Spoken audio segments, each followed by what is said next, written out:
മിശിഹായിൽ അനുഗ്രഹീതരായവരെ, ദിവ്യകാരുണ്യ ഈ ദിവസം നിങ്ങളെയും നിങ്ങളുടെ കുടുംബങ്ങളെയും സമർത്ഥമായി അനുഗ്രഹിക്കുകയും അവിടുത്തെ അനുഗ്രഹങ്ങളാലും കൃപകളാലും നിങ്ങളെ ഓരോരുത്തരെയും നിറയ്ക്കുകയും ചെയ്യട്ടെ എന്ന് പ്രത്യേകമായിട്ട് പ്രാർത്ഥിക്കുകയാണ്.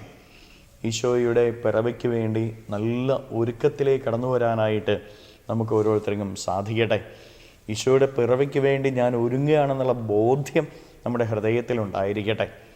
ഇന്നത്തെ നമ്മുടെ വിചിന്തനത്തിനായിട്ട് നമ്മൾ എടുക്കുന്ന വചനഭാഗം വിശുദ്ധ ലൂക്കായുടെ സുവിശേഷത്തിൻ്റെ 2-ാമത്തെ അധ്യായത്തിൻ്റെ 10-ാം തിരുവചനമാണ്. വചനത്തിൽ നമ്മൾ ഇങ്ങനെ വായിക്കുകയാണ്: സകല ജനത്തിനും വേണ്ടിയുള്ള സന്തോഷത്തിൻ്റെ സദ്വാർത്ത ഞാൻ നിങ്ങളെ അറിയിക്കുന്നു. ദൈവത്തിൻ്റെ ദൂതൻ പാവപ്പെട്ട മനുഷ്യരുടെ ഇടയിലേക്ക് കടന്നു ചെന്നിട്ട് അവരോട് പറയുകയാണ്, സകല ജനത്തിനും വേണ്ടിയുള്ള സന്തോഷത്തിൻ്റെ സദ്വാർത്ത ഞാൻ നിങ്ങളെ അറിയിക്കുന്നു. ഈശോയുടെ പിറവി മറ്റുള്ളവർക്ക് സന്തോഷത്തിൻ്റെ കാരണമാണ്. പ്രിയപ്പെട്ട ദൈവമക്കളെ, അതിൽ നിന്ന് ആരെയും മാറ്റി നിർത്തുന്നില്ല. വചനം പഠിപ്പിക്കുന്നു, സകല ജനത്തിനും വേണ്ടി സന്തോഷത്തിൻ്റെ സദ്വാർത്തയാണ് ഈശോയുടെ ജനനമെന്ന്. അങ്ങനെയെങ്കിൽ ആ സന്തോഷത്തിൽ നിന്ന് ഒരുവനെയും ദൈവം മാറ്റി നിർത്തിയിട്ടില്ല. നമ്മൾ ഓരോരുത്തരും പലപ്പോഴും പറയാറുണ്ട്, ദൈവം എന്നെ കാണുന്നില്ല, ദൈവം എന്നെ അനുഗ്രഹിക്കുന്നില്ല, ദൈവം എൻ്റെ കാര്യത്തിൽ ഇടപെടുന്നില്ല, ഞാൻ എന്തോരം പ്രാർത്ഥിക്കുന്നുണ്ട് ദൈവമേ എന്ന്.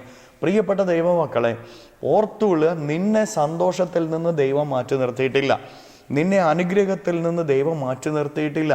സകലർക്കും വേണ്ടിയുള്ള സന്തോഷമാണ് ദൈവം നൽകുന്നത്. അവിടുത്തെ ജനനം നമ്മൾക്ക് ആശ്വാസമാണ്. നമ്മുടെ ഭാരങ്ങൾ എടുത്തു മാറ്റുന്നതാണ് അവിടുത്തെ ജനനമെന്ന് നമ്മൾ ഓരോരുത്തരും തിരിച്ചറിയണം.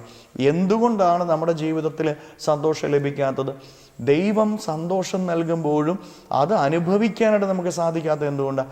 ദൈവം ആഗ്രഹിക്കുന്നത് പോലെയുള്ള വിശുദ്ധി നമ്മുടെ ജീവിതത്തിൽ നമ്മൾ നേടാത്തത് കൊണ്ടാണ്. ദൈവം ആഗ്രഹിക്കുന്ന വിശുദ്ധി നമ്മുടെ ജീവിതത്തിൽ നമ്മൾ നേടിയാൽ ദൈവത്തിൻ്റെ സന്തോഷം നമ്മുടെ ജീവിതത്തിൽ അനുഭവിക്കാനായിട്ട് നമുക്ക് സാധിക്കും.